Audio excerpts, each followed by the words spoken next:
What's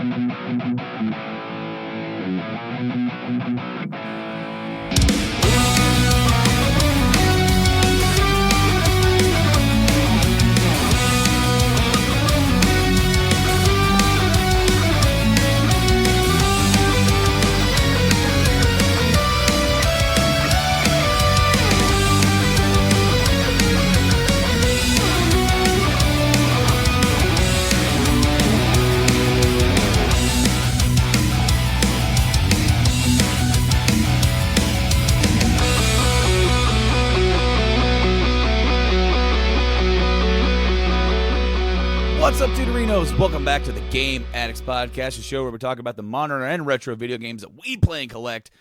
I am this podcast player one, Brando, and joining me here today is this podcast player two, Mike.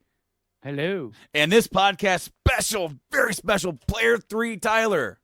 I thought you were going to have a stroke just now. Yeah, it looked like it.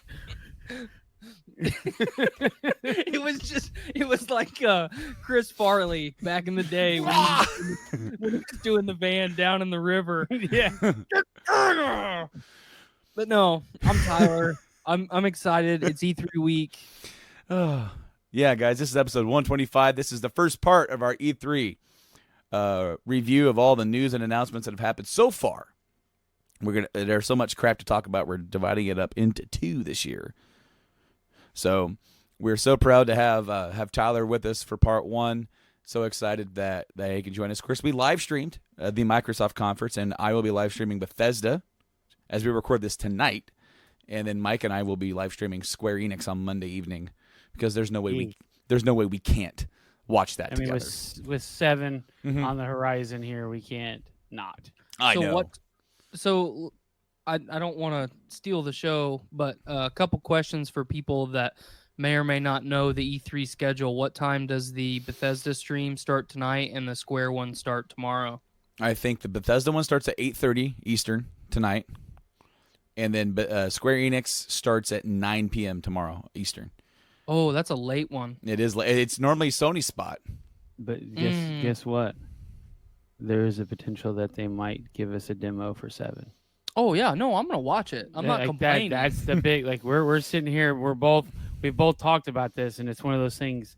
Do you sleep? No. There's no Absolutely sleep. not. Like if you're putting out a 7 demo, I'm not sleeping. I'm not as big a fan of 7 like you and Brandon are because 7 doesn't mean the same thing to me that it does to you guys, and I'm still, I think, just as excited. Oh yeah. For that game to truly become what it needs to be for us as fans. I'm gonna be really happy with a 100% correct translation this time around, and localization. Absolutely. But anyway, today we are wrapping up and recapping what has happened so far. We still have so much more to go, and things got off to a start before E3 this year. It was like rolling out. Of course, we've already discussed even the 2 weeks before almost the Death Stranding. Trailer. We watched that live on the podcast. Yeah. And then, of course, just like this past week was the Pokemon Direct, which they could have saved for the Nintendo Direct, but didn't. They let it have its own thing. That just brings up what are they going to show? That means they have more to show. If they're willing to get rid of one of their aces early, they've got to have a lot to show. Well, and let me ask you this, too. Maybe it's not that they have a lot to show. Maybe it's just that they want to show a lot of what they have. Right. Like a lot more of the other stuff. So let's get Pokemon out of the way. Not let Pokemon eat up a good portion of our time slot. And then let's show you a little bit more of, whatever next big ace in the hole that Nintendo might have. Right. Yeah. And did you see me grab him already once? I reached for him once. We had crackers. Crackers were here, and I reached over and I went, no. And and then he looks at me. He's like, I gotta move these, or I'm gonna eat them. So, Mike, you went nuts. Literally, for the first time ever, for a Pokemon game. You were scolding me for not having watched it yet. I am. This Pokemon game looks great. I love open world games. I'm a big open world gamer. But what they've done with it is that they have made it more immersive than it's ever been before, because one of the biggest moments in it for me, and this just might be something really insignificant for other people, is that you see him walk into the tall grass and crouch, and then you get the question mark, and you see the ruffling of the grass, and then he bolts. So that tells me that they're really going to integrate that into the system for actually sneaking up on Pokemon in the tall grass. Obviously, we saw that there are Pokemon roaming the plains, or the wildlands, I believe is what they called them. And the cooperative mega events. So, their take on raids, right, which will be cool. But if you read that correctly, only one person can capture that Pokemon at a time. So, but that's a good thing to talk about. Pokemon already has so much replayability, and everything. If you go through any of the original Pokemon games, your playthrough is going to be identical, right? In what you not necessarily in what you encounter, because you're not going to face the same Pokemon at every stage throughout the game, right? And your roster of Pokemon that you choose might be a little bit different. It might not. It just depends on what you want. But for the most part, everything's going to be the same. And if the three of us go into one of those events together and only one of us can get the Pokemon, that's just more replayability for us to do it again. Yeah. And if you looked, it said that all the Pokemon change during the time of day. So you can literally just camp out until nighttime and then go do a night raid, and you're going to see, your Ghastly and all those are going to come out. So that's really cool. But I really enjoyed the this is the world as a whole. Now, something I said before that I didn't see, but I like to see integrated is the ability for you to be able to create that bond like you do in the show, and be able to change their abilities after you've done it. So like you do the ability, and then maybe whoever, I don't know the Pokemon, so please don't smash on me, guys, because whoever does a counter as he's attacking, you could see the counter, whoever used counter and be like, oh crap, you could instantly use like a stamina charge or a maybe bond like charge. Not necessarily like a quick time event, but you have so many quick actions available for the bond that you create, but you can only create a bond with one Pokemon. Yeah, that'd be really cool. And that's the one that you have out walking with you. That would be probably the starter or something like that. Well, you could have it would make it to where you could have any of the Pokemon follow behind you, but make it to where whatever Pokemon you choose to be your to do your bond with is the only one that you can make those type of decisions with, because you don't want to have that bond with every one of them, because it harbors on the show of Ash and Pikachu. You really utilize how close they are. So I think it'd be cool to add in, but I'm really satisfied with what they showed. I would like to see that in the future. That would be cool. I like, I thought it looked, for a next gen Pokemon game, I thought it was pretty. Yes. Yes. A lot of people that maybe aren't into Pokemon complain about how cartoony it is sometimes. I like the Pokemon's art style. The new Pokemon that we saw in the trailer, they were cute and cuddly, and some of them were kind of intimidating. The Crow Knight, the bird that looked like a Grim Reaper was pretty intimidating. And that's the one that flies. That's your fast travel. But I'm excited for Pokemon to come into its own again. We've talked a couple times on different shows, Brandon and I, about how Pokemon Go took the entire world by storm. It did. And you saw people outside interacting with each other, complete and total strangers, just having a good time, experiencing shit that's not real, but having moments and interactions that are the realest that you can have. And I've heard they've significantly expanded on that with raids. And I haven't played Pokemon Go since it originally dropped, but I dove real deep into Pokemon Let's Go, and the moment that they teased this a couple months ago, there's just nothing you can do to make me not excited about it, and they doubled down right before E3 here. So the overall presentation of this new Pokemon game was one thing that really stood out to me, and they really hyped up that in this region, like, Pokemon battles are their main source of entertainment. Like, it's televised, and so every time you go to the next gym, it's almost like what the show or what they perceive to be as big as the Elite Four, with the level of interactivity with the populace, and televised. That's all televised. Yeah. And I really dug that. It definitely makes it seem bigger. What did you think about their Elite and Charizard? Because they show he's basically the premier Pokemon trainer, and he's the champion.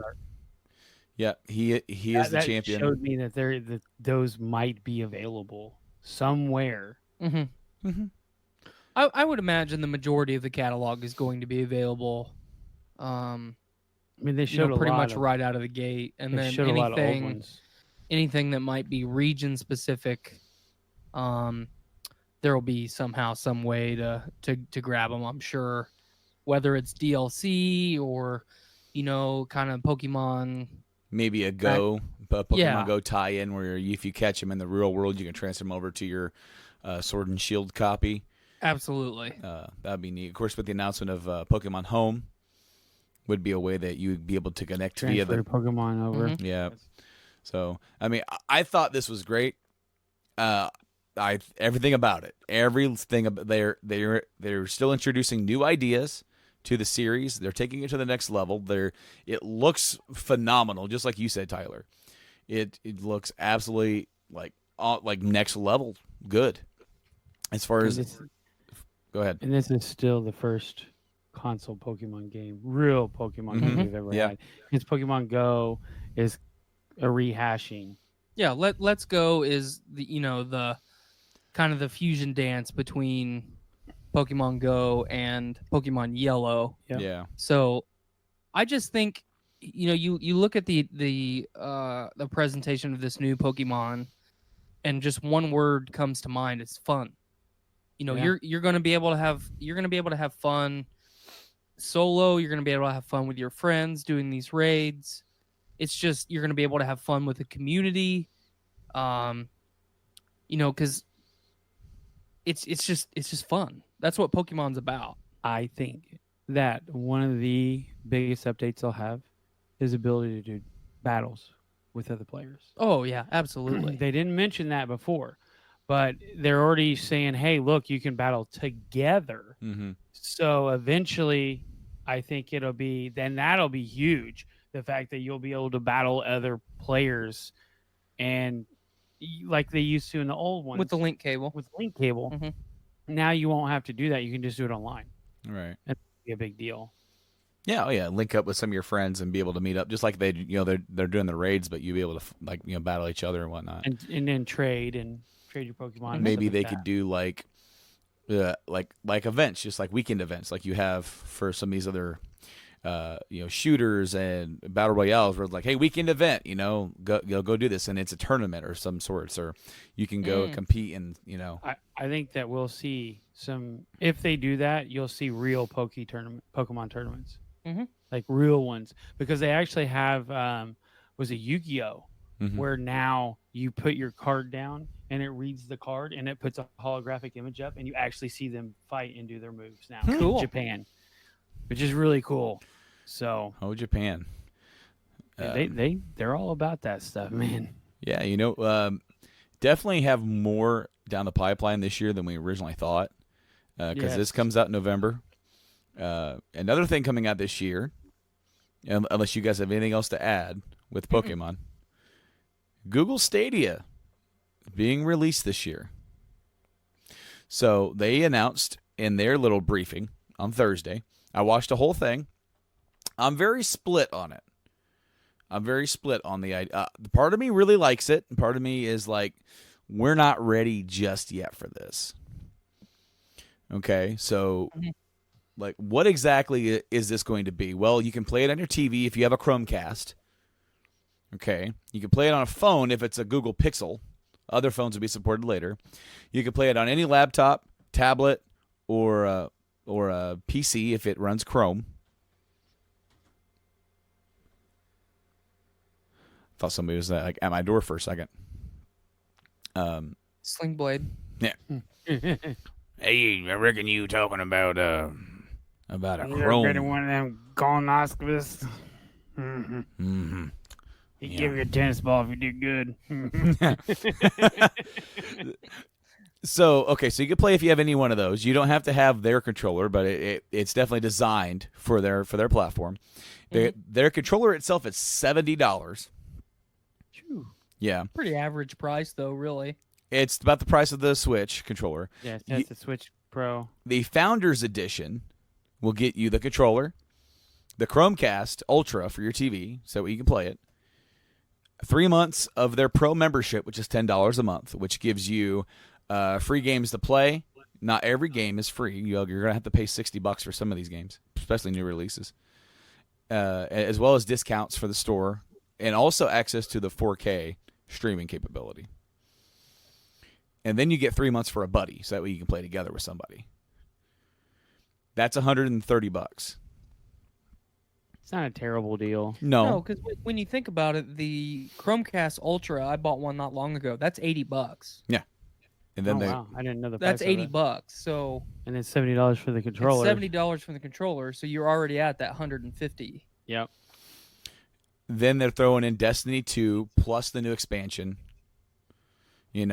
Playable, ready to go, as like your first game. Okay, cool. Right? Hey, they're touting that if you have a download speed of 10 megabits, right, you can play any game at 720p 60 frames.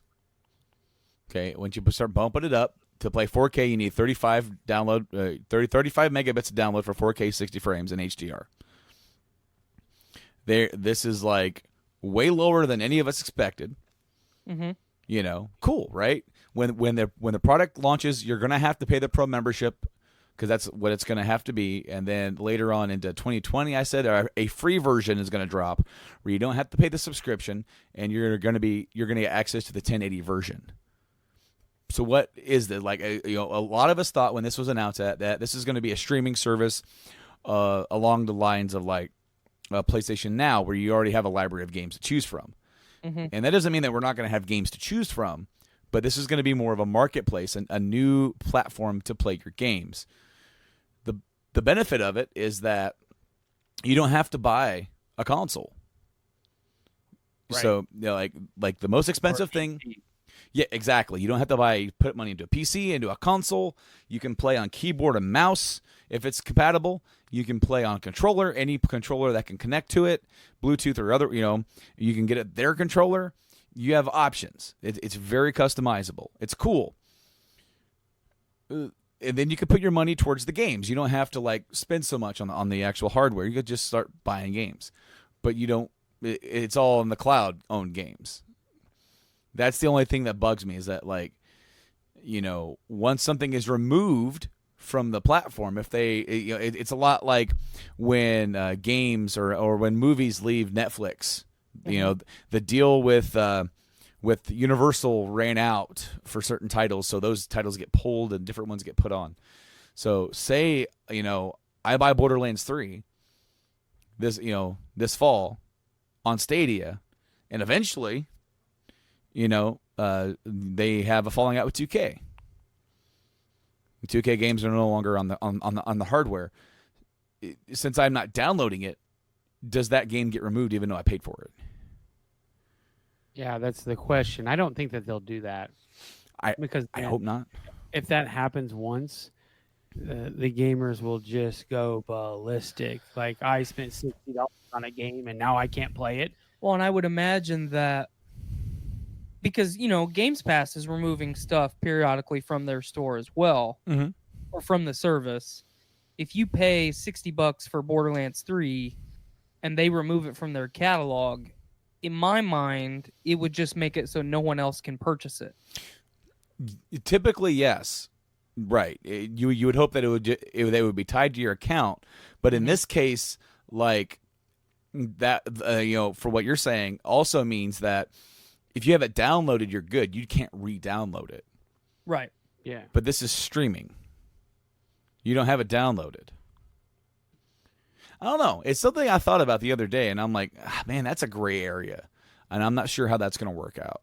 I think that's an issue that, I mean, I'm sure they've talked about it, and I'm sure that they have contingencies in place for that kind of scenario to take place. But I would imagine that they don't have it fleshed out at all. Right. Yeah. This thing also. All right. So here's a plus. Okay. So here I am at Google Stadia. Here's your good things, and here's like some not so good things. You never have to download an update for your game. When you launch the game, it's updated. Because it's all nice. Yeah, it's awesome because you don't have to wait. But it's not that big of a deal to me. I mean, that's not something that's going to make it or break it for me. No, but like when you're looking at the next level, the next iteration of how our attention spans are continuously shortening, and convenience, becomes key, because then you have what used to be going to the movie store to get a tape as now be sitting on your couch scrolling either on your phone. You can do it on your phone or like on your console or on your TV. Netflix instantly pulls it up. You have it like that. It's convenience. And once everybody gets a taste for never having to upload again or download an update, it's going to become a desired trait. Mm-hmm. And see, that is currently available on both consoles now. You just have to set it up. Mm-hmm. Well, yes. Where it'll automatically go, like you put it in rest mode, and it will constantly pop online and say, "Is there an update?" There is. Okay, let's just go ahead and update this now. Sure. So that is available currently. But it's just different because it's like it's all done.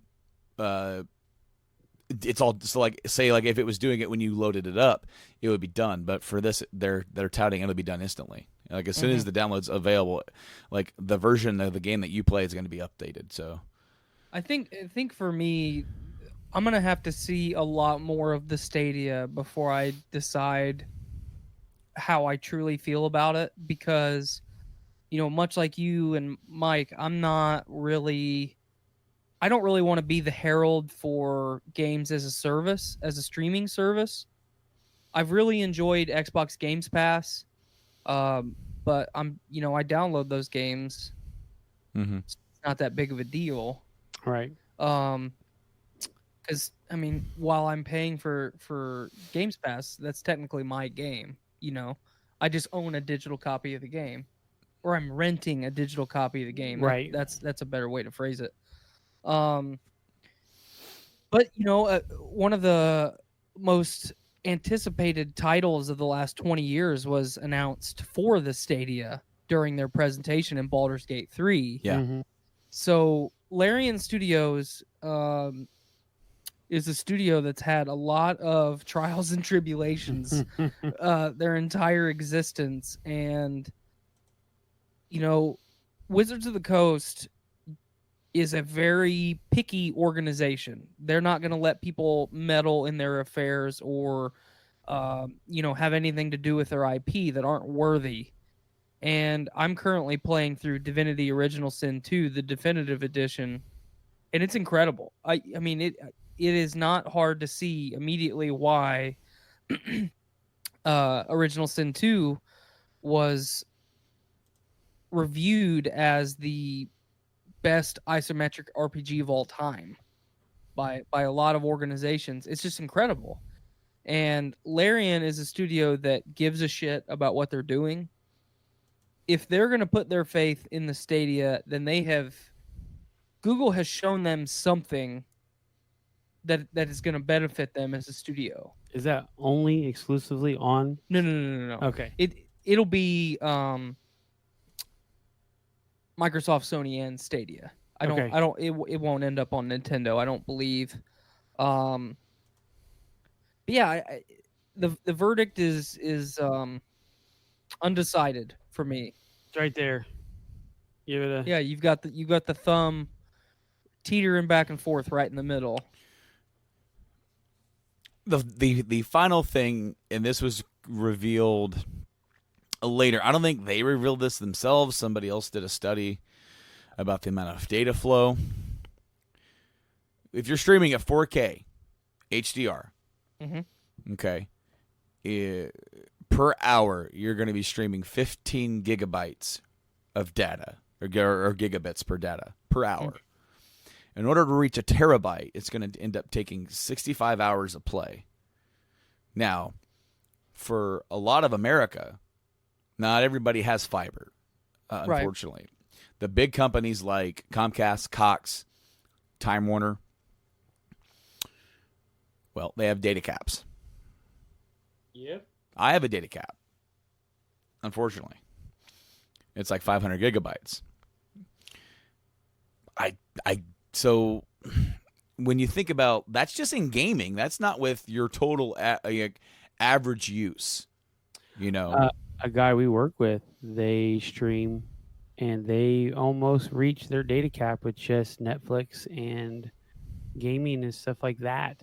So adding that type of service in there is going to hinder them significantly. Yeah. Yeah, dude. That is the spot right there. That's the thing that is hanging me up. Yeah, I wanted to see if I had one. Well, we got the same service, so if you get it, I have it too. Now I recently switched to MetroNet, and I have 1 gigabyte internet. Isn't it awesome? It is incredible. It's what we got, and it's phenomenal. But I just wanted to pull my account up real quick and see if I had a data cap in my contract. I don't believe I do. I don't think that they do either. But they, from what Blaine knows, they do let you know if you're doing a little bit too much and where you're doing it from. They let him know, hey, stop downloading 4K porn. So that's just the I don't feel like the majority of customers are quite ready for it yet with that. This whole thing with net neutrality is also part of it too, because you're talking about carriers that are going to start charging more for more bandwidth. Yeah. Or at least have the ability to. If Stadia comes out and it runs amazing, from what I understand, it runs amazing, and that's great. It's so awesome to see this technology working. You know, that's amazing, and how they can. They have said they said during the thing that they have found a way to send a signal from their server to you at home quicker than what you see on the TV gets into your eyes and goes into your brain. That's pretty crazy. That's nuts, and it's a great thing to tout. I'm concerned with, especially with how wide and rural America is, that the U.S. is, that the majority of people just aren't quite ready for something like this yet. Not saying that this won't potentially pave the way for the future. But then what does that future look like if more and more people start using Stadia or Xbox's new xCloud or whatever else comes down the pipeline, and you have terabytes and terabytes? Because I use a terabyte, Tyler uses a terabyte, Mike uses a terabyte, and neither one of us, none of us game as much as we would like to. Mm-mm. So imagine if we had more time, like a lot of other people do. Right. And then you have the people who are going to be doing this, and you can stream at the same time. Yep. So that's even more bandwidth. Yeah. I mean, this net neutrality thing is really what's going to determine it. And I can honestly say, wherever or whatever happens, I will be going with a service that does not utilize it. Mm-hmm. I've always thought that Comcast is the devil, and it is the bane of all existence. And I will continue to believe that till the day I die. But I defended Comcast for a long time. But I have seen the error of my ways, and that's why I'm now a customer. It kills me that the fact that we moved into this house and I plugged everything in, and everything ran beautifully, like fastest internet speeds we've ever had. And I call them up, and like, hey, you didn't switch this over. Oh, okay. Instantly drop half of what I had, and it's like, okay, I know that it's on a hard line, and I threw a fit, like, hey, you need to come out and fix this. So the second MetroNet's like, we're in your area. I'm like, bot, I want you here today. Yep. So the only thing is that when they did put it under my fence, the line is coming up, so I have to dig back underneath and put it back down. But other than that, I love MetroNet. We've never had a problem. If we have a problem, they text message us and say, hey, there's an outage in your area. Just to let you know, we're working on it. And then if it's down for a day or two, they're like, here's a credit to your account. Good. I mean, they're doing that without asking me. Yeah. Comcast, you had to call and complain. Yeah. Let me ask you this: if the Stadia comes out of the gate hot, successful, or at least on the path to be successful, and you have a good number of studios and developers in Stadia's court, so to speak, do you think that would help influence the net neutrality?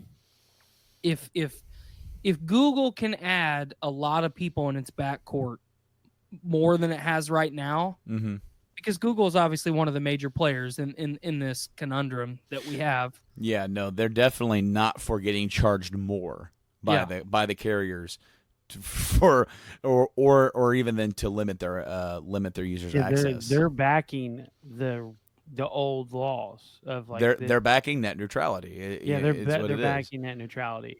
Google is, Yeah. and Microsoft also is, I believe, and Facebook, Amazon, a lot of the tech companies are.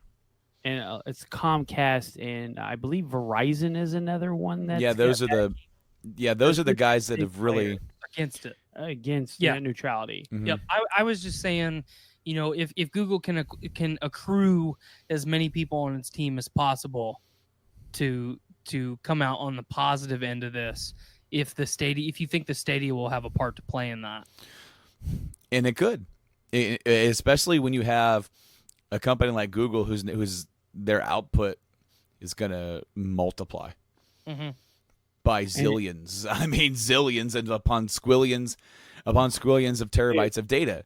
So then, Comcast and Cox and Time Warner, these big conglomerates, Verizon, they're going to start going, man, this is too much.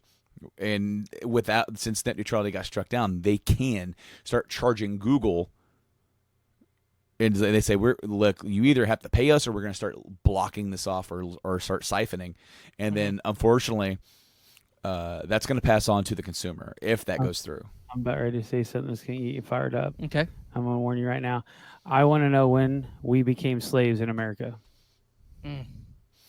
Why are we not? Why is everything getting filtered and banned and people telling us what we can do with said items and bodies and shit like that? It started before this, but it really became locked in around 1978, around the time Citizens United got put in to make corporations have the same political clout as U.S. citizens, where they can go in and buy and donate to politicians to vote certain ways. If you think Ted Cruz gives really two shits about what net neutrality is or isn't, he doesn't matter, because Comcast and Verizon are lining his pockets with money to vote a certain way, to go out there and lie to the Fox News audience and say, no, net neutrality, without that, he explains what net neutrality is and says that's what net neutrality isn't, and says that net neutrality has stifled corporation growth. What the hell are you on? What?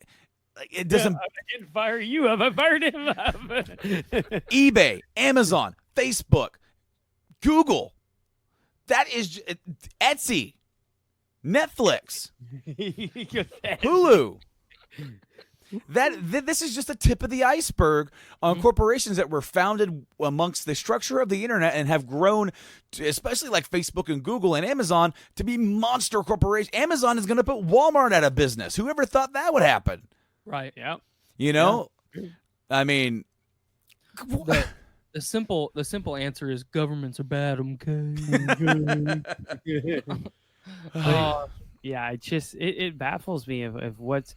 I mean, as he said, that this has been going on since the 70s, but we're really starting to see a larger scale of it. I mean, it's always been kind of a large scale, but it's all been kind of brushed under the rug a little bit to where the common folk don't really know. But it's like everything else with the internet. We all have access to it now, so we all get to have our eye. We all get to be educated on it. Right.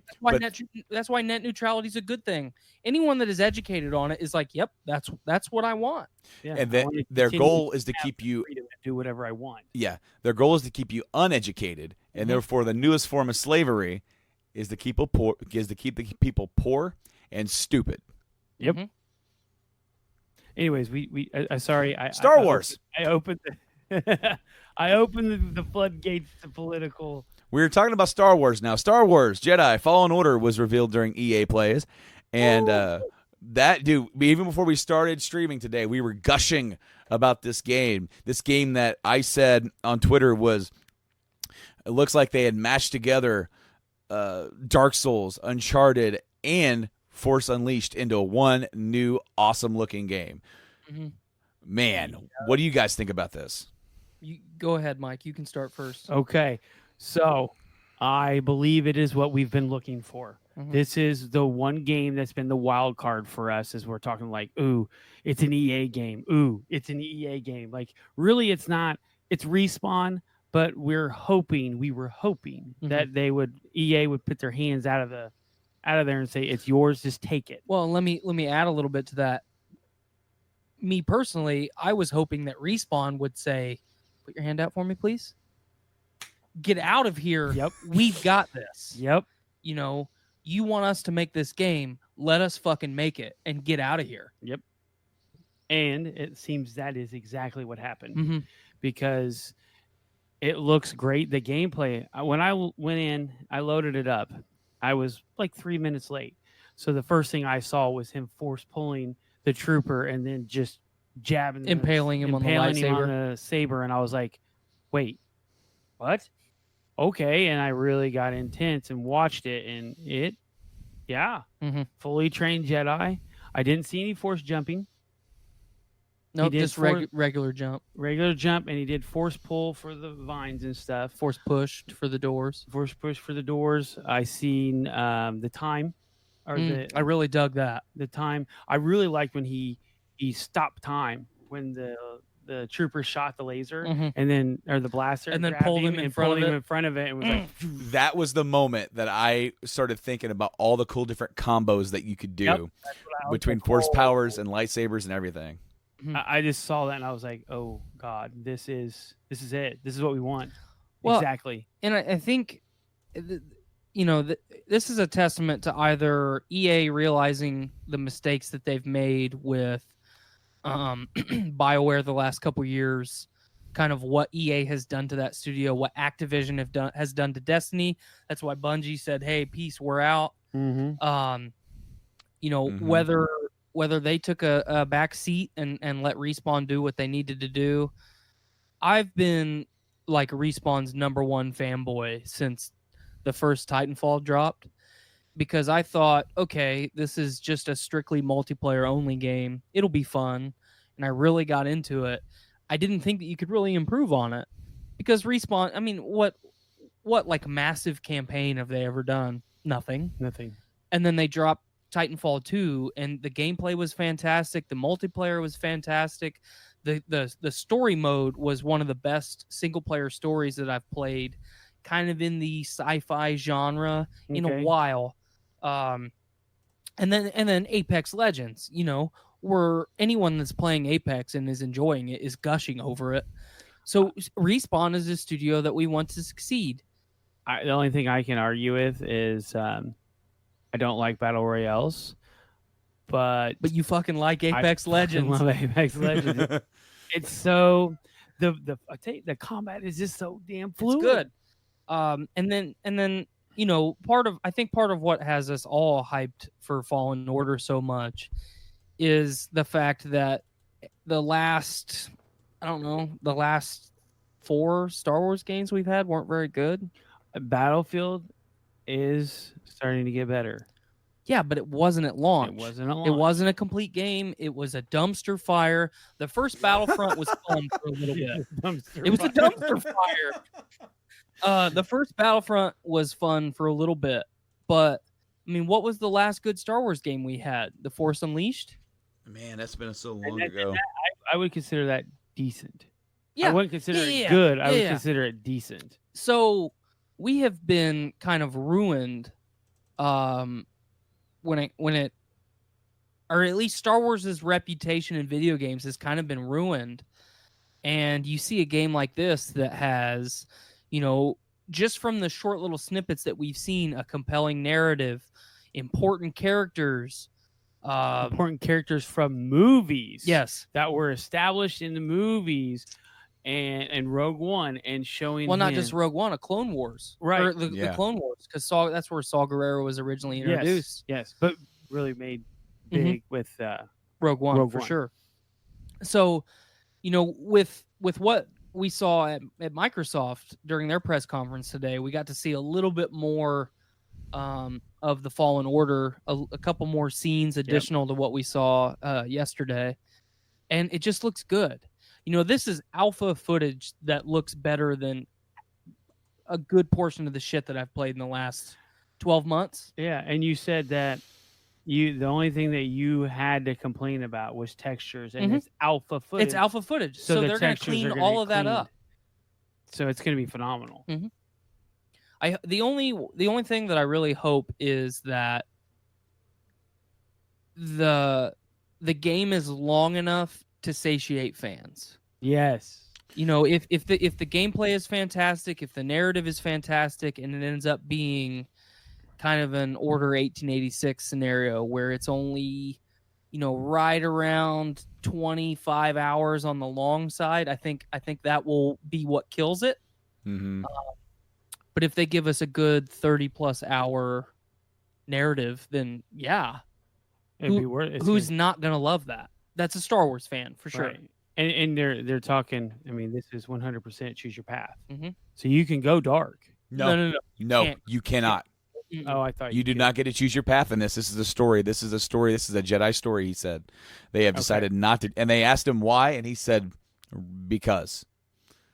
They're focusing on telling this story about this character at this time in the timeline. Hear that part. Well, I think they just announced that today, or maybe Nope. late last night. That was during the stream yesterday, during the EA Play. I only watched the gameplay, and then we were in the middle of stuff, so I only watched gameplay and then switched back. Yeah. But I really like that decision, because I think if they would have chosen to give you your options as far as path goes, it would have just been a Force Unleashed clone, and that's what people would have said. Yeah. You know, a better version of it, but it would have been Force Unleashed 2.0. So it'll be interesting to see how it all plays out when we get it, because it's top 3 that I'm excited for. It definitely jumped up the list to the point of, okay, I should probably pre-order this. And I'm telling you this now, if the limited edition comes with that freaking robot, I'm pre-ordering it. You know, robot is cute. I don't care what anybody. It's cute as hell. Keep talking. I'll be right back. But yeah, and that was the guy that did the voice for that is the original guy that did the voices for the original series for the BD one. Yeah. Yeah. He did all. He did R2 and all that. He did the droid noises. Oh man. Anyway, yeah, no, there was only a few things that I was watching. It was like, here or there, you know. It was like some of the animations looked a little stiff, but not bad enough that I wouldn't enjoy the game, right? And of course they put you in certain situations where you've got to handle certain troopers in a certain way. Of course, they include the scout troopers are more melee. The traditional stormtroopers are ranged. They have flame troopers. They have a new trooper that is designed to weaken Jedis for the Inquisitors. And then one thing that popped out to me is that this is so soon after Order 66. And yet, it's like, when did they transition from the Republic armor, or the Republic Commando armors, for the clone troopers to the actual Imperial Stormtrooper design. It's like, I want to know where that line is. And not only that, but when did they transition from clones to volunteers or conscripts? Well, I don't know exactly when, but I would assume that like the clone troopers started like when they started to die off because they weren't made to be forever. Well, and right before the Empire completely took over, they were getting the defected clone troopers that weren't as, I guess, intelligent as the originals. So they started getting genetic degradation in the clones. And in the Clone Wars TV show, at the end of the original run, since they're going to add to it, it showed the degradation of those troopers. So I believe it got to the point where they're like, we can't clone anymore because it's just not. They're not. And this is where we get the stormtroopers only hit something 13% of the time. Right. Yeah, the game blew me away. It was more than what I expected. I also like the combat feel, how it's not just a hack and slash and everything. So I like how it's more of you have to, wear down their stamina. The combat is approached differently than what they did in Force Unleashed, where it's just like fwa fwa fwa fwa and just everything like that. It's not as simple as that, and you have to actually look at what's going on and think about it with a sense of strategy. That there was a point in the gameplay where you had the little the one trooper that was designed, the new one. I can't remember what they called, a dark trooper. They have him, they have the scouts, and they have the regular stormtroopers, and he used the little force stop thing or force pause, whatever he's doing, hit the pause button on the dark trooper, and then he took care of the scout ones, and then he went to the big dude. It's like I like that, and of course they're going to put in some other things like ATSTs, and we saw some of that stuff. So I'm definitely excited to see this game. This is literally the best Star Wars game that we're going to have down in the pipeline for probably a long time. Yeah. It's as you stated, is freaking Respawn. Yeah, they're on fire right now. Well, and let me ask you guys this: do you think this Respawn making the Fallen Order? Do you think this is a little bit of what we were supposed to get with 1313? Obviously, the narrative's different, the main character's different, but the gameplay is pretty similar. I mean, 1313 was supposed to be an Uncharted clone, basically, and this is an amalgamation of Dark Souls, Uncharted for sure. I mean, you see as he's navigating the environment, that's Uncharted. Oh yeah, 100%. So I want to interject here for a second. Someone who is very high profile in the video games industry and the creator of the Uncharted series, Amy Hennig, was working with EA on a new Star Wars game that eventually ended up getting scrapped altogether. She tweeted yesterday, "Congrats to Respawn, Vince Zambella, and Stig Asmussen on the Jedi Fallen Order reveal. It looks phenomenal, and I can't wait to play." I find it very interesting that she hasn't tweeted anything since then. She did tweet congrats to Stadia and Phil Harrison on and also posted she pre-ordered it as well. But I found it interesting that she would chime in and say congrats to those guys, because I do wonder, and they've kind of said no, that the game that she was working on became something else and it got scrapped. I wonder if there's anything in this game that was a part of that. There's no way there's not, because you're definitely seeing the it's in the framework. I mean, it's there. I mean, him pulling vines out, swinging around, the traversing the zone when he's climbing, for sure. Yeah. So I really enjoyed it. I thought, okay, this is what we're wanting right here. This is it. Don't deviate from this. Just now make that a very nice, long, detailed, intricate story that's complex to the point of like you get torn between what's going on. Give me something to sit and just go, I got to play it again. Mm-hmm. I got to play it again. The only thing that I would like to add is, fans have gotten what they wanted with Baldur's Gate 3. We're finally going to get it. It's basically been 20 years. We're getting a Wyatt. As long as this game succeeds, give fans the next big thing that we've wanted for 20 years. No, it's just Tyler and Mike. KOTOR. Yes. Give us It's Knights of the Old Terra Republic and 3, Yep. and then let's go about our day. Yep. It's time for the weekly Wyatt wrap up here on the show. Yep, I understand. I'm on the show. Yeah, what are we talking Hi, about? Wyatt. Where does Slotty sing here from? And that's Spotify, and that's YouTube. Yep, our show is on Apple Podcasts, Spotify, YouTube, and also we've been accepted to iHeartRadio. Eat. No, don't hold the mic. Don't hold the mic. Don't cut We the gotta mic. leave it Wyatt. here. But what are we talking about? What is that?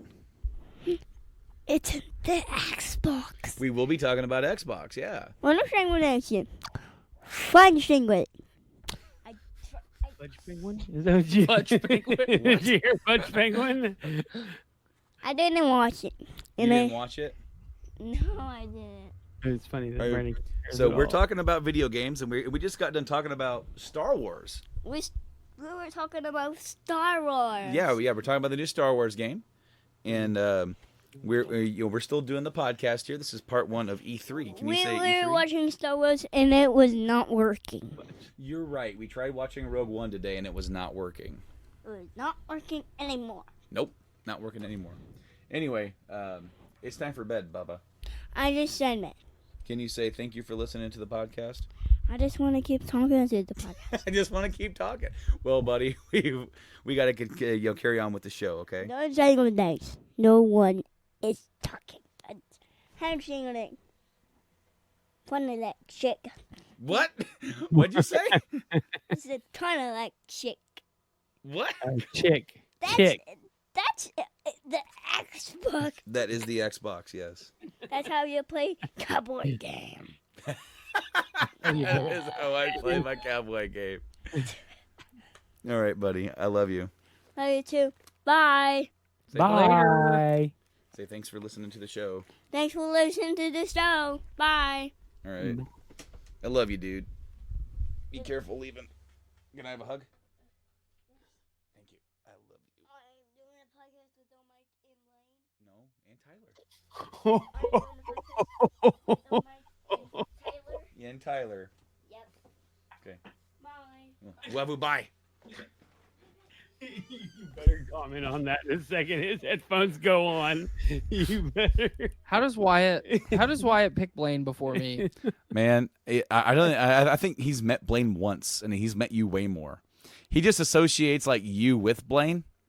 Oh, that's fair. Because when I go to do guest spots on your podcast, Podcastrophe, it's usually with the both of you, and so and then they'll watch sometimes, and then he's like, is that Blaine and Tyler? Yep. And so yeah, that's how that kind of works. Yeah, he gets very excited. He now builds a computer and a microphone with his magnet set and does a podcast at his table. Yeah. Yeah. He had Woody on as a guest. Nice. So I mean that's kind of cool. High profile guest. Especially with Toy Story 4 coming out. I need to definitely ask him for some tips. But yeah, no, that has now been since now we do the show remote and I can have my own space and Mike can have his own space. That's become a thing. That way I don't miss bedtime if we're starting to run past bedtime. Right. So yeah, the weekly Wyatt wrap up, and he really enjoys doing it. He always says something, usually like within a day or so. Were you doing a podcast and I talked on it? Mud penguins. Mud penguins. Mud penguins was the thing he said. Mud penguins. I don't know, but it's a thing now. Mud penguins. I'm See, gonna use it for sure. I thought start using it. I thought he said he was looking down. He goes, "That's kind of like shit," and I'm like, yeah, we thought the same thing. Too. I'm like, what is he talking about? He goes, "That's the Xbox." I'm like, oh no, come on now, don't diss Xbox that much. They actually are doing really good right now. Anyway, yeah, no, the new Star Wars game looks amazing. I'm so happy that looks like we're getting a really good Star Wars title coming down the pipeline, coming out this year in November. It's really difficult because between that and Pokemon, they're both coming out right at the same time almost, and you're just like, the new Pokemon game looks amazing, but this game looks amazing. You know where I lean. I lean always the one way first. Mm-hmm. So Star Wars all the way for me. I lean towards the buy them both because I can't control myself. You know what? That's probably what's gonna happen. Because Also, the Pokemon game's not gonna drop in price anytime soon, probably ever, other than like $10. So also, Death Stranding is right at the same time. yeah. Also, some a game that we got like a release date for on the Xbox side during their press conference is like a few weeks before that. Right. Anyway, I don't know. I really don't have anything else to add to the Star Wars thing, other than everything about it looked great. Yeah. While you were off headphones, I told Mike, I want the Fallen Order to succeed, and I want EA to look at that and say, okay, we've got a good Star Wars game now. Mm-hmm. Let's get some Knights of the Old Republic 3. Let's revive like the Phoenix. Let BioWare revive from the ashes, and let's get Knights of the Old Republic 3 and just keep kicking it off with a bang. Think about Star Wars game with the Anthem style gameplay. Good Lord have mercy. Obviously, you wouldn't be able to fly. Well, maybe Almost with Force jump. Oh, you don't necessarily have to be a Jedi. It's true. You could be Boba. You could be Boba Fett. A Mandalorian. Mm-hmm. And do the Rocket Troopers. Oh, yeah. Oh, man. This could be a big deal here. Play both sides of the field. I think I really do think Tyler is getting Mike really excited over there. Yeah, he usually does. Well, you see how I kind of I got him He's got, moist with my Star Wars shirt, and then you brought up Star Wars, and it's like open the floodgates. Well, also I didn't expect him to come here, and he didn't state that in our group message. He was just like, so 3:15, right? And I'm like, yeah, 3:15. And then you're like, no, 3:30. I'm like, okay, cool. We're not doing anything 3:30. So I went upstairs to take a shower before this, and I right at the top of the stairs, ding ding. I'm like, who's that? I look through the window. It's Tyler. Well, he said he was going to do the easiest way, and he said show up at your place at 3:15. And I said okay, and then we'll convene at 3:30 to do audio visual tests. I didn't see that because I don't. I even thought that maybe I needed to clarify more, but I was thinking for Tyler that way he didn't get confused. I didn't really think about you getting confused. Yeah. Yeah. Anyway, next up for Respawn, another one, season 2 for Apex. Want me there? See, I think that's what I got. That's what I was like. Say that again, Brandon. I'm sorry. We get distracted. Respawn kept it going. Yes. With their reveal of season 2 of Apex. Mm-hmm. You two are the Apex guys. So now we have to pick. Are we going to gush about it now, or are we going to wait to gush about it on your show that you guys are going to do together? Probably wait. Let's do it on ours. Because it can go for a while. Yeah. Okay, so head on over. After you hear this, I'm not sure when you guys are going to do it, but over and subscribe to Podcastrophe on several podcasting services, including Spotify, Apple Podcasts, the big ones. And check out and stay tuned for that episode featuring Tyler and Mike. And they're going to be gushing all about Apex Legends over there. A little bit of cross promotion. We'll make some barbecue. Oh, look at he told me the other day. He's like, I'm a little jealous. I wanna do a podcast with Tyler. I'm a little jealous. I was like, hey, you've done stuff without him, without me, and he's but it's been a while. It has been a while. There's enough of me to go around. That's a. Anyways, but yeah, so I'm gonna say it again. Respawn is killing it. If you've enjoyed anything that Respawn has done as a fan, whether it be Titanfall or what we're gonna get with Star Wars or what we've been having with Apex Legends, give that studio as much love as you can, because it's really the shining gem in Electronic Arts right now. Yeah, it really is, because Bethesda. Wow, BioWare. Say that BioWare, as EA has really caused them to stumble. Mm-hmm. Well, EA normally causes everyone to stumble, and it's good to see something coming out of there that's not stumbling because of EA's greed. Mm-hmm. And I'm really hoping that they start learning, hey, we should be more hands off. Stay hands on with your titles, like your Maddens, your FIFA. I mean, that's the game they want every game they release to be FIFA numbers. Mm-hmm. It's not gonna be. You're talking about soccer is a worldwide phenomenon. Mm-hmm. I mean, it's been around forever. Right. You can't. There's so many fans. You can't expect people to buy games like they buy a FIFA game that's worldwide. Right. Especially a new title. Especially a new title in new IP. Yeah. Mm-hmm. Yeah. Anywho, that's all I have to say about that. Yeah. We could go on and on about the errors and the evils of EA, but at least as mentioned, that Respawn, both with Apex and then with this, it seems like what Respawn was able to do was able to give EA exactly what they wanted. They wanted that Battle Royale cash cow. Mm-hmm. And then they were able to go around the same time, have two different teams, and they're able to make something that they wanted to make. Yep. Mm-hmm. And we'll save what we want to save for later. Absolutely. We both look at each other at the same time, like, yep. Mm-hmm. Mm-hmm. Anyway, so then today we live streamed it right on our channels, on our Twitch channel, at twitch.tv/GameMedicsPlay, as well as our Facebook. And we watched the Xbox E3 2019 press briefing.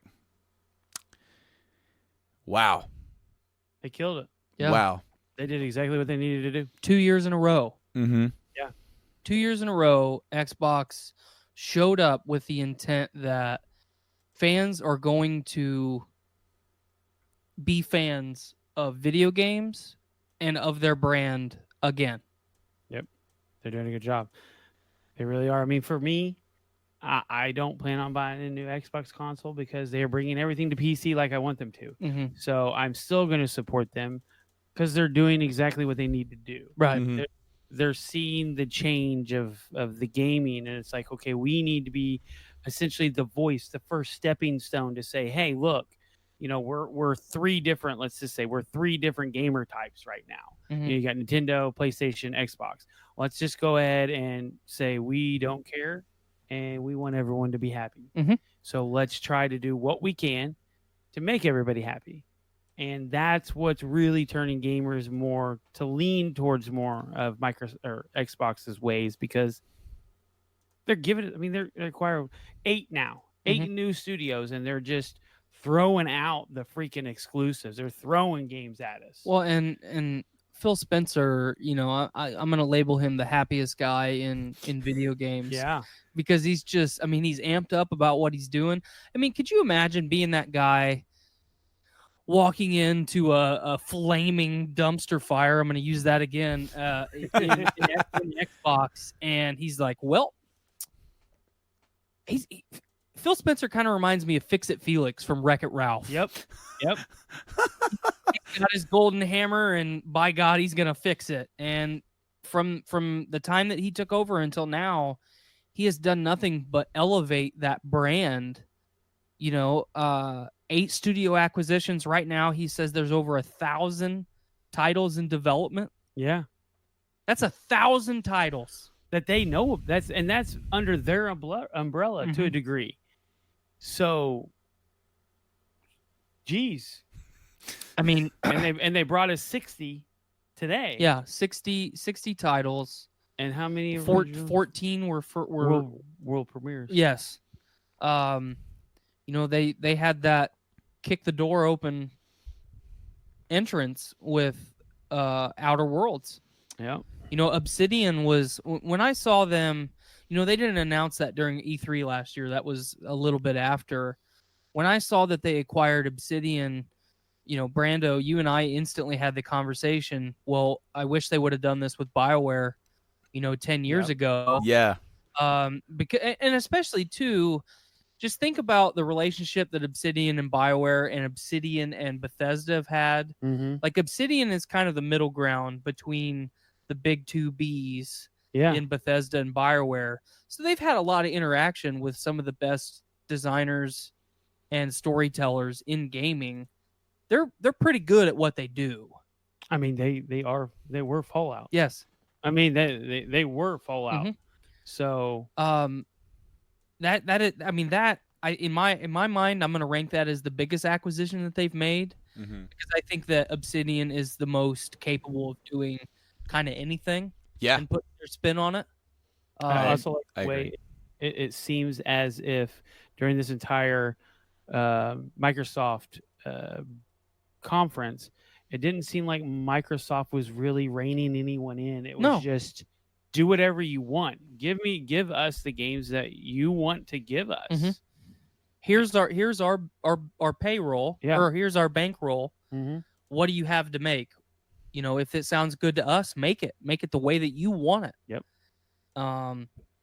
So yeah, Outer Worlds. I love that we got to see a little bit more of that. This was more of a story trailer, story teaser. Really focusing in on choice and not necessarily open world exploration, because it is a little bit more of it's a linear story with diverging paths. So you've got one path to take, or one street to travel, but you can take as many side streets as you want to get to your destination. It also seems like the side streets that you take determine where the main story goes. So you're talking about replayability as being very high in a game like this. And anymore, that's hard to say that games anymore have a high replayability. Mm-hmm. Not every game can be like Mass Effect or The Witcher or what's another big one? Fallout. I mean, let's Fallout, just go ahead and put Fallout in there too. Skyrim for sure. Outer Worlds looks really cool. I would have liked to see a little bit more, I would have liked to see actual gameplay than pre-rendered stuff. But it looks good. It looks like it's in Obsidian style. Character models don't look like I took a picture on my phone. They're it's a model of a character. So, not the best graphics in the world, but that doesn't really matter to me. Yeah, I don't at this point. I mean, even if I'm playing something in 4K, if the story sucks, I don't really want to play it. So, looking at you, Anthem. We're gonna save that one as well. Yes. I can't wait. I had to get my jab in there while I could. I'm glad you did it, because I was literally thinking the exact same thing. Talking to you, Anthem. Oh no, dude. I mean, how did you feel about kind of how they opened the conference, Brandon? Dude, they hit it. Dude, they hit the ground running. Like the first thing they show is of course Outer Worlds is a third-party game still. Even though they own Obsidian, it was in development before Microsoft purchased them. So it will be coming to PS4 and whatnot. But it will be the last one coming to PS4. Mm-hmm. And, of course, they're highlighting it because they own Obsidian. So they're like, hey. And it's not like Xbox really cares that this is going to be going to other platforms. They're just going to hail it as coming onto their platforms. And then, of course, you'll be able to get it day one on Game Pass. And anything moving forward is coming out day one on Game Pass. And I think that is magnificent, because that just tells people, and we'll touch on the Ultimate as well, but the fact that, hey, every new title we're dropping, if you've got Game Pass, you've got it. Yep. I'm really happy to see them double down on Game Pass the second year in a row. Because I you talked me into getting it last year when there was the big promotion, Brandon. Yep. And I was a little bit weary when they said every first-party title from here on out will be accessible day one. I was a little bit weary, because are they really going to basically give Halo and Gears of War away for free? Obviously it's not free, right? But they're not getting that hard $60 spent on that one purchase, right? but like I'm not gonna buy Outer Worlds now because I've got Game Pass. Yep. Yeah. So it's one more thing that's inevitably gonna get added in my, push games into my backlog. The forgotten catalog that I have, so I can play that. But I don't have to go out and buy it. I just got to download it, which will be fun. I think it'll be really cool. I'm really excited to see the Game Pass for PC. And go ahead. I see that. I wanted to add into what Tyler was saying. Yeah, I know. That we had just talked about the Pokemon Star Wars. It's like, what do we do? And Outer Worlds. You're right. It is coming to Game Pass, so we won't have to buy it. We can just get it, enjoy it, maybe beat it before either one of those games come out. Now, I really want to highlight Ultimate. Yeah, might as well just go right into it. Yeah. Wow. So they said, that's a deal. Yeah, they said for $15, right? $15 a month, you get Game Pass for Xbox One for consoles. You get Xbox Live, and then you get Xbox Game Pass for PC, which will have a separate list of games that are for PC. And there's obviously going to be some crossover. Right. But they also said Halo is coming. Yeah. Everything up to Halo Reach is all coming to PC. Yeah. So, I mean, it's Master Chief Collection and Reach are coming. And of course they showcased Metro Exodus is coming to that. As well. Awesome. Metro Exodus is coming to Game Pass this month. Is that, man?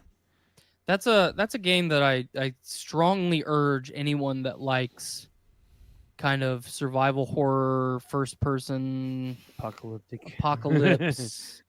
But it's not like Mad Max. It's more fun. It's got a really good narrative. It's like a weird outside. Yeah. Like fully outside. So. Yeah, no, like it so moving on, they showed Bleeding Edge, which seems to be by Ninja Theory. It seems to be like probably another Battle Royale game, but this will be Xbox's Battle Royale game. For those that like those games, it's something to keep an eye out to see how that develops. Then a new trailer for Ori and the Will of the Wisps, and also release date for that, which was that next year? Was that February? I think. February 11th. Yep. You'll look it up and we'll be wrong. I'm pretty sure something was February 11th. I'm so hesitant on opening any sort of thing because of the automatic playing videos. Right. But it's February 22nd. You guys are right. I had to quickly pause it. And then we got a new... We're 11 days off. But it was February. That was my dad's birthday. Happy birthday, Mike's dad. On the 22nd February. Then we got another trailer for Star Wars Jedi Fallen Order. This was different than what we saw from the gameplay. There's a few things that we were saying, but we got to see like inside of a walker and just more. Walker, and it was good. It's really good. And then we got the Cyberpunk 2077 release date, and so the release date is April 16th. 4/16. Yep. 2020. And then, of course, we got... This has been secret. I don't know how they kept this secret in a world where leaks are everything. Keanu motherfucking Reeves. Right? The man, the myth, the legend.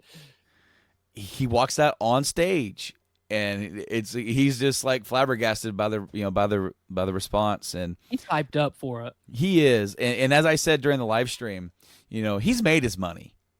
He doesn't live lavishly. That's pretty well known.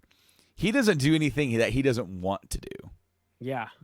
At this point in his career, he made his money, and now he's doing this. I was already sold on this, and I'm happy that we got a release date for it. Of course, there's the big rumor that there's a lot of games coming out in the first half of next year, and this is definitely going to be pre-order at Christmas time. And I just hope that nothing else big that I want to play comes out right next to it. I couldn't believe that they were like, "Hey, get up. We've got work to do," and it was freaking Keanu Reeves, and the whole place just exploded. And then and here is Keanu Reeves, and like people are screaming, "I love you!" Just wow! And like you said, how in the world did they keep this contained? I mean, because obviously he's not the player character in the game. You know, he's gonna be a part of it, which I think that's even better. That he's not the main player character. As much as I like Keanu Reeves, I just like that he's going to be in it somewhere. He's going to be a character that you interact with. That's going to be awesome. I hope his character is John Wick. He literally walks into a room. Is like, "You took my puppy." John Wick, vampire. John Wick, vampire. But I'm glad that you brought Cyberpunk up, because I don't know if you guys noticed it while we were watching that trailer, but when we saw it last year at E3, they talked about how if a mission breaks down, you don't fail the mission, you just progress. Mm-hmm. So however you finish the mission is how you finish it. Kill civilians, your target that you're supposed to keep alive dies, yada, yada, yada. This trailer is a representation of a mission gone wrong. Yep. His companion wasn't supposed to die. He was supposed to do whatever, steal whatever, and then this job just go fine, and then him get paid. And not only did he lose his companion, but they tried to kill him too because of all the heat that he brought on him. Yep. So that just makes me even that much more hyped for this game, because CD Projekt Red, with the Witcher series, where I played the original Witcher on PC and it was awful. I mean, awful. I played Witcher 2 on Xbox 360. It was okay. I was coming off of my Oblivion and Skyrim binge, so I was like, man, I want to play something else. What's this Witcher game? It looks cool. And then, The Witcher 3 is one of the greatest video games of our lifetime. And now they're doing it Cyberpunk. And, Keanu Reeves is just as hyped up about Cyberpunk. Yeah. It's going to, from what we have seen so far, it's going to be incredible. Yes. So, I'm just going to say right now, it's Game of the Year 2020. No problem. It's gonna be hard, because Last of Us Part 2 comes out, FF7 Part 1 comes out. It's gonna be a big year. But what I was gonna say about Cyberpunk, I really hope the final game looks like this. The detail in the skin. Mm-hmm. Mm-hmm. He's washing his hands, and you can see his hand, and he moves, and they animated the shifting of the skin and muscle. Yeah. And you watch the blood actually slowly get removed from his hands and stuff. Oh yeah, we are treading on some really cool into some really cool waters for where gaming's going. But we're going forward. We got to go back, because they debuted the gameplay trailer for Battletoads. Battletoads. Oh, this looks so. I'm so hyped for Battletoads. I love the original game. It's so awesome and hard. And then this one, it's exactly what it needs to be. It doesn't need to be anything new and graphically extravagant. It actually is graphically extravagant for what they're doing with it. Right. It looks beautiful. It has to be over the top. Yeah. That's what Battletoads is. That's what it is. And they showed a lot of that in there. So, how'd you feel about the over-the-shoulder bike sequence? I believe it is going to be way better than the original. Please do. Watch it be even more difficult. I tell you what, I broke a few controllers for that. Oh, I believe it. That could be potentially a controller breaker for me. Oh man, the next one was Minecraft Dungeons. It's like it's cool. Yeah, that actually looked really cool. Like a Diablo style. Yeah. And of course, where these games going to go? Game Pass. Yeah. All of them. I mean, and they're going to probably have semblance of crossplay. So if you're playing if these go on the PC, you guys could probably play with each other. We could all play with each other. It'd be cool. Yeah. They also, after that, announced the only acquisition that they announced. I think the bets were 3 for me, 4 for Mike, and 5 for Tyler. It was a lot less, but it was Double Fine. So maybe it was like that one acquisition acted as a double acquisition. I mean, that's a big thing, dude. Like Double Fine, they're very quirky studio. They do a lot of different kinds of games. They're not just you've never played one Double Fine game and then played the next game and it was the same. Right. They always do something different. One of my favorites is Brutal Legend, Jack Black. A really, really awesome game with that. And then of course, Grim Fandango. going way back. But Psychonauts. The Psychonauts, and then they showed a new trailer for Psychonauts 2. Of course, now is that going to be Xbox exclusive? I really like their interaction on stage. Mm-hmm. When he's like, Phil will do anything for you, whatever Xbox needs. We're there. And he's like, oh, no, we just want you to do whatever you want. He's like, good, because I was lying. He just can't do everything. I really like the interaction. I don't know. I would imagine it's going to kind of be the same way that Outer Worlds was, where it'll be cross-party and then anything after that will be, and then go exclusive after that. I'm not the biggest Psychonaut guy in the world, but I'll tell you, go on a mushroom trip and play a Psychonauts game, and you'll lose your freaking mind. But no, I'm actually really happy to see not only that studio acquisition, because imagine what that studio can do with a little bit more capital behind it, Yeah. And people that have enjoyed the Psychonauts game have wanted a sequel for a long time, so why not? Yeah. Right. Up next, Gears 5. They had a big thing for Gears 5. The release date was at September 11th. September 16th? One of them. I'll click on it right now. It's in early September. September 10th. Right in the middle. September 10th. I kind of edged out on that one. I'm not a big Gears fan, so I'm not even the biggest Gears fan either. I want to see the story that I started with Gears 1 come to fruition and end. Like Halo, I want to, and the same thing can be said for Halo. I want to see Master Chief's story end. Mm-hmm. I don't think it will. Well, I don't think it will either at this point, but I want to see Master Chief and Cortana's story end and then move on to something else. Yeah. Better than Halo 5 Guardians, because it was awful. I think they've kind of like hinted and tried to do that over the years. Like, hey, let's introduce these new characters, and then maybe we could try and like pivot a little bit to put less emphasis on Chief. But I have not played Gears since Gears 3. I didn't play Judgment. I have 4. I haven't played it. It's not my favorite series.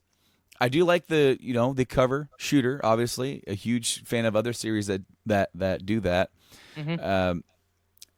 It's not that I won't get this. This is a big title, a big series for Xbox. They really are trying to do some new stuff with it and gameplay.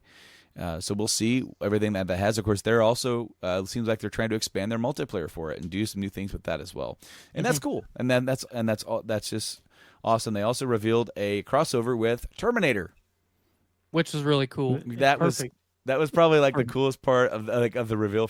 Other than the stage theatrics and stuff that they were doing, the fact that they did like a little, it looked like it was a drone, and they actually literally flew it down into the underneath of the stage, and they actually had a setup down there. That was freaking cool. Yeah. So I mean, it's cool. I mean, it's coming out before a lot of these other big games come out too. So there could be a chance, of course. And then always there's Game Pass. So Yep. And you notice that they really did a good job of spreading their games out. Mm-hmm. Yeah. None of them are on top of each other. Mm-hmm. They're nice and spread out. Yeah. I think until 2020, and then it's just going to get crazy for everybody. Yeah.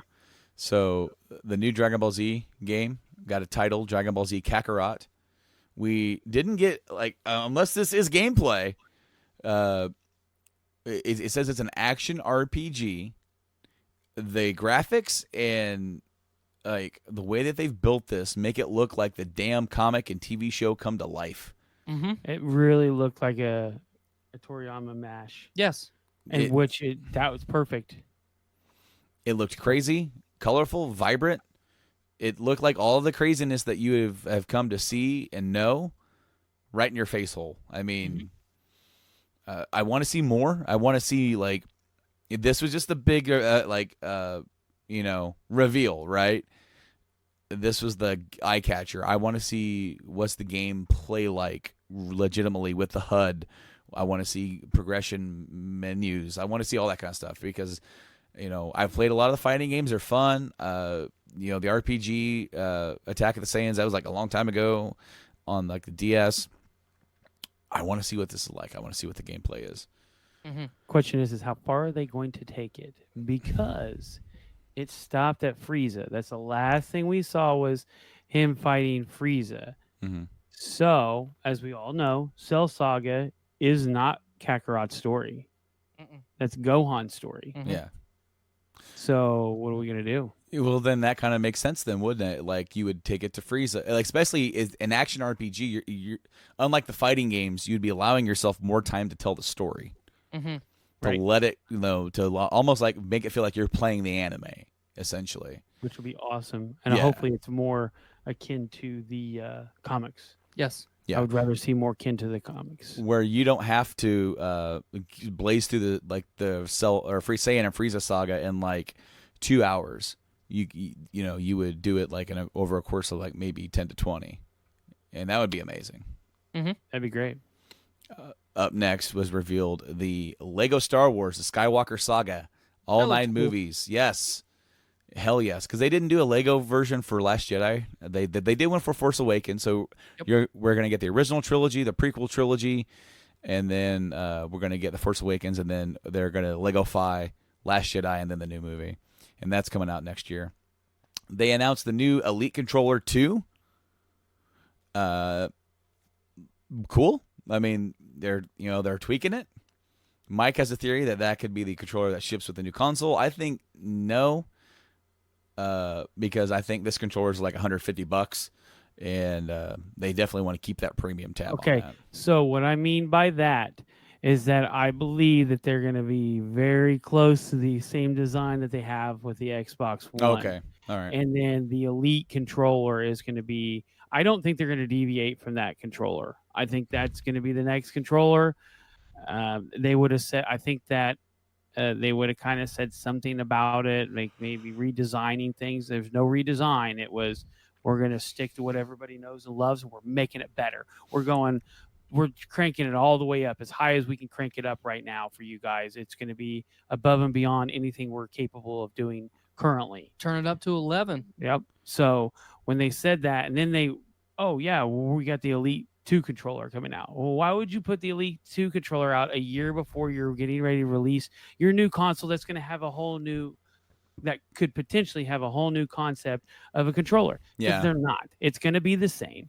And they're just going to be like, boom, there it is. Mm-hmm. If that's the controller you want to use, on Scarlet, you'll be able to use it just like on PC and all that stuff. I do think that the next stock controller for the next console will come with an internal battery. It better. I think it better. I think Sony did it right with putting the internal battery in.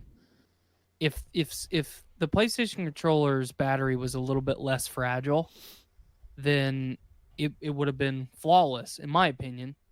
I have to change running a headset and the controller. I have to change batteries, like AA batteries, out of my controller every couple of days. Only playing an hour or two of games a night, maybe at the most. Really? Mm-hmm. I every couple of days I got to change batteries.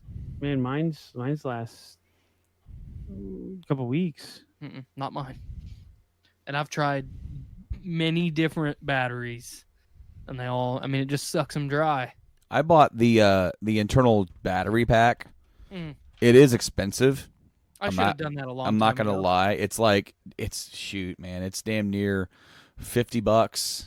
So the Elite 2, you said that you thought the Elite 2 controller was going to be $150. It's $180. $180. And it arrives November 4th, and it's available for pre-order right now on Microsoft. Yeah. All right. So this is the battery pack right here. Mm-hmm. Right, and that's all it is. And it goes in there, and then you don't have to. And then you can charge it via the USB, which is cool because then you can do the way that the Xbox One is almost always. You can set it to not do this, but when you turn the console off, it goes into low power mode. Right. Where like the PS4 standby, and when you can plug the controller in after every time you're done, and it's going to charge it. So on the controller a little bit more. has the integrated battery, but it also has the capability of tightening the tension of your sticks. Yeah. That's never been done before. I'm a big fan. And the ability to turn your trigger sensitivity up and down. Well, that was already on the other one, but now it's even higher. Like Right. You can do more with it. It's even more sensitive. It's sensitive. So up next was the reveal of Tales of Arise. That looked cool. It looked awesome. New Tales game announced for PS4, Xbox One, and PC. Have you played the definitive edition? The last one that came out? Yeah, I have it. Is it good?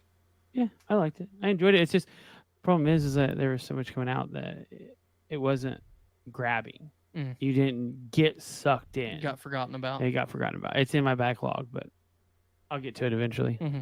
Wait, are you talking about the one that just came out in May? No. Okay, because you said definitive Hold on. edition.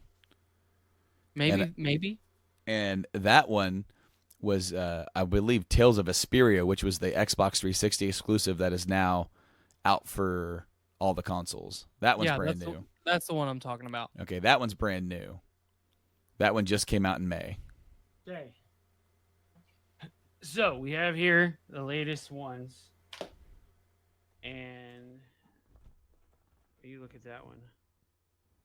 This one is 2015 Bandai Namco, and that's Zestiria. This one's 2017. So this is the latest entry.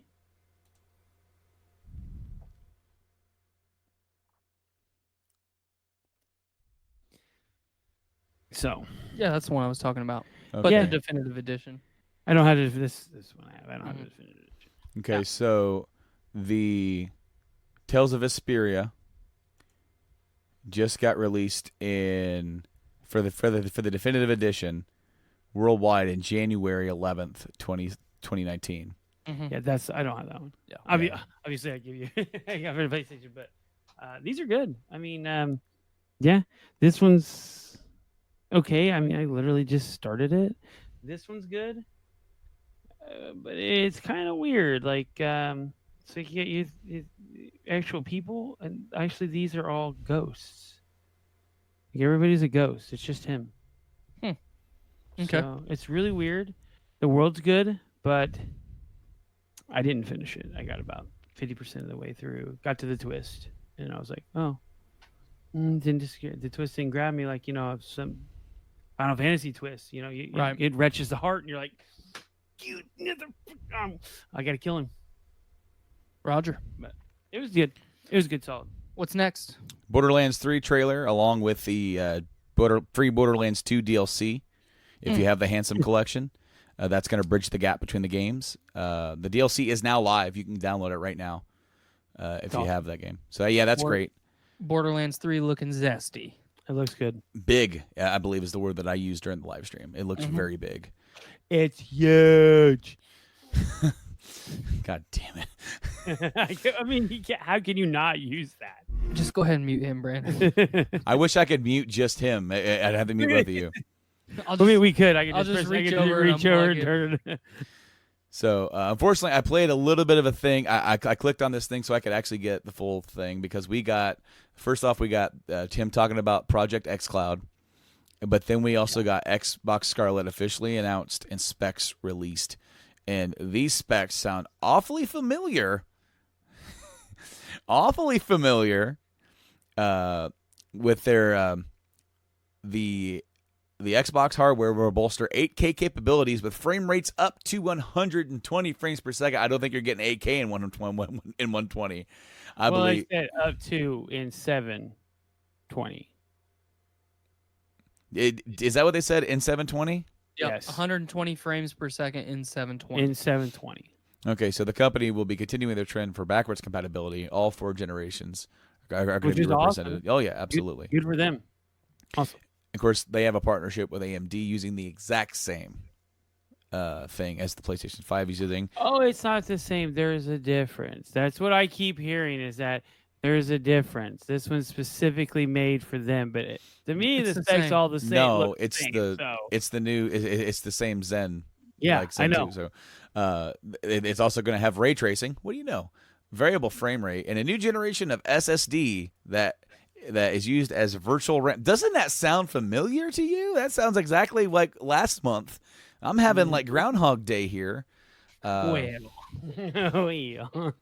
Now, okay, so what this is, okay, so they're saying that the console is going to be 4 times more powerful than the Xbox One X, which is currently the most powerful console, and it is surely exciting for console fans in general. The processor... I'm wondering if the only reason why they said that is because the current one can do 2K, and the new one's going to be able to do 8K. Well, the current console can do full 4K. Everything says 4... It's 4K, Mike. We've already had this argument, and I proved you wrong. It's 4K. Whatever. It is full on 4K. Okay, but then if it's 4 times more powerful, what would that make it? 16K. 16K. And now that's we're talking about resolution. We're not talking about powerful. Now I'm just playing. I just had to play along temporarily. All right. But yeah, the Scarlet announcement, like official announcement, was cool. I'm not gonna say reveal because there's nothing revealed. We didn't. I mean, the specs. The specs were revealed to a degree. I mean, never really any pushing processing power other than it's 4 times better, but no hard numbers. I want to see it. What I will say is that not as far as the One X, it is capable, but not every game that comes out for it is doing that.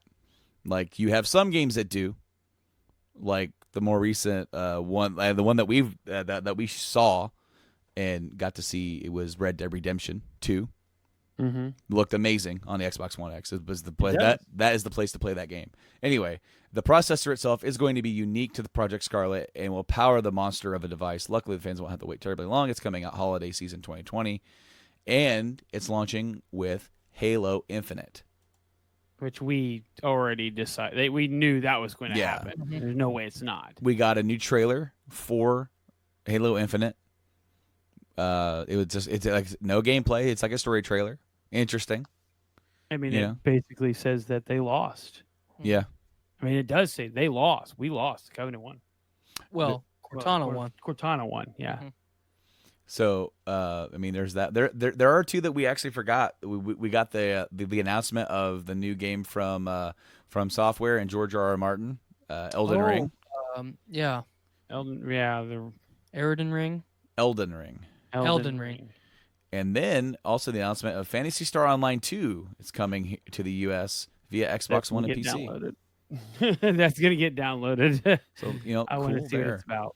It's free to play. Yeah. Free to play. All in all, dude, we said it. We all gave it an A. I think, Tyler, you gave it an A- for their showing here. It was bolstered. We didn't get Fable.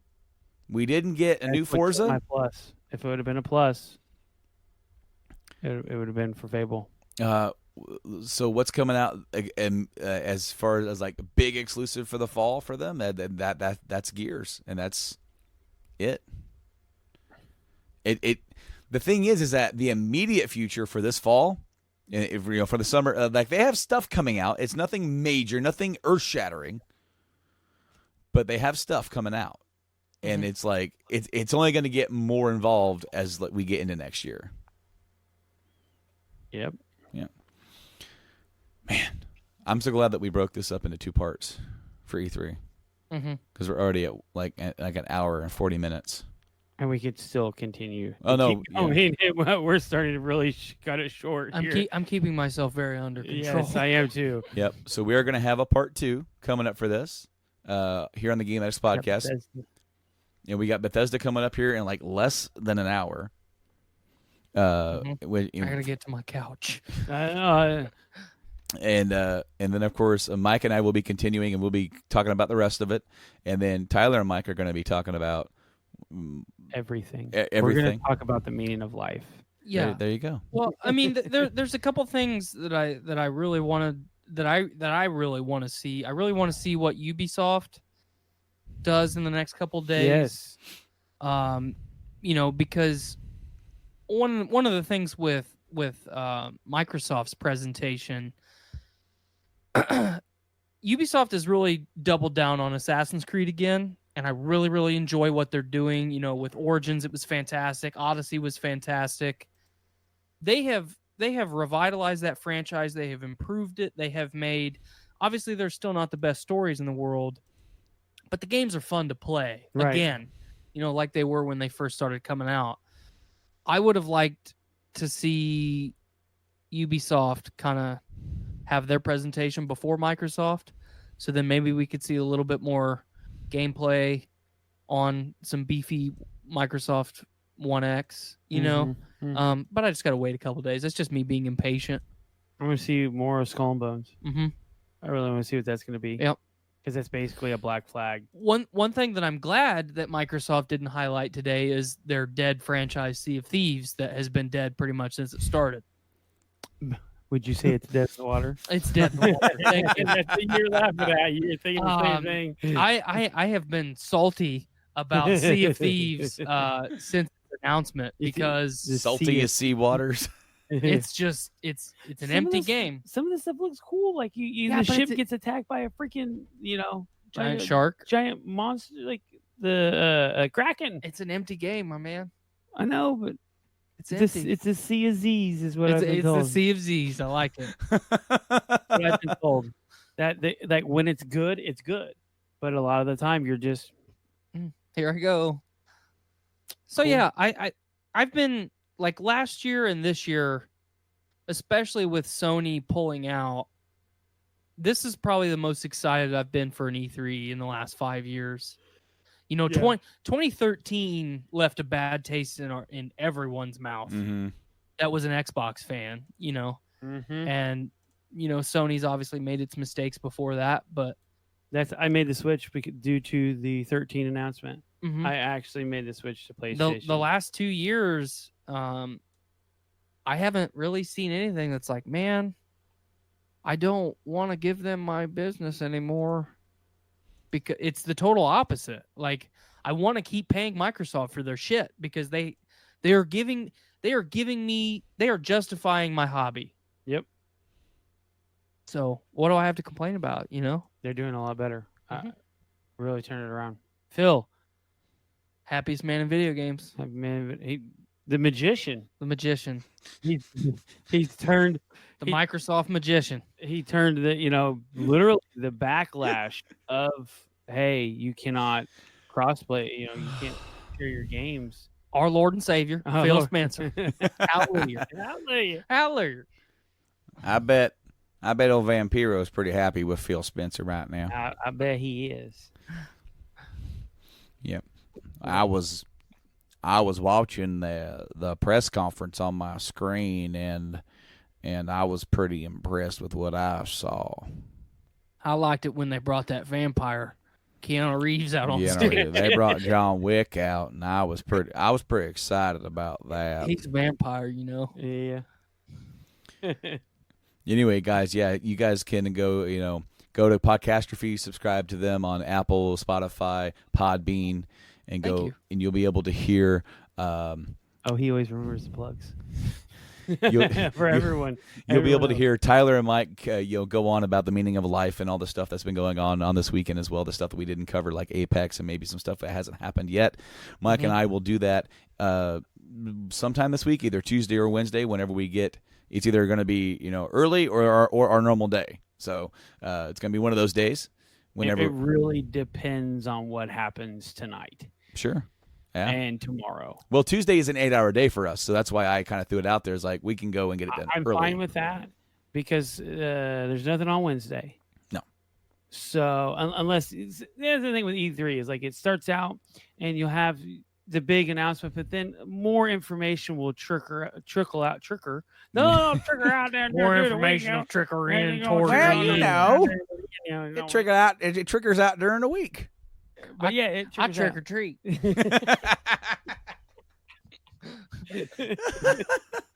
Yeah. Hell yeah, bro. Yeah.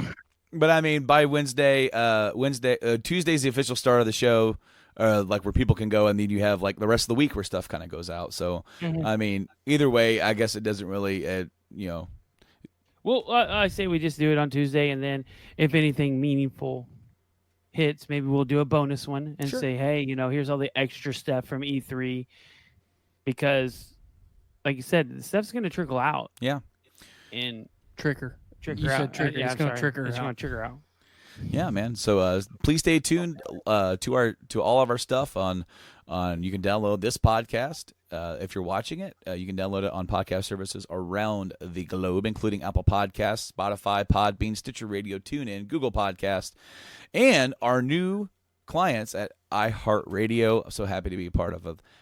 I'm so happy to have it to be a part of iHeartRadio. I just made myself laugh because it's going to rhyme.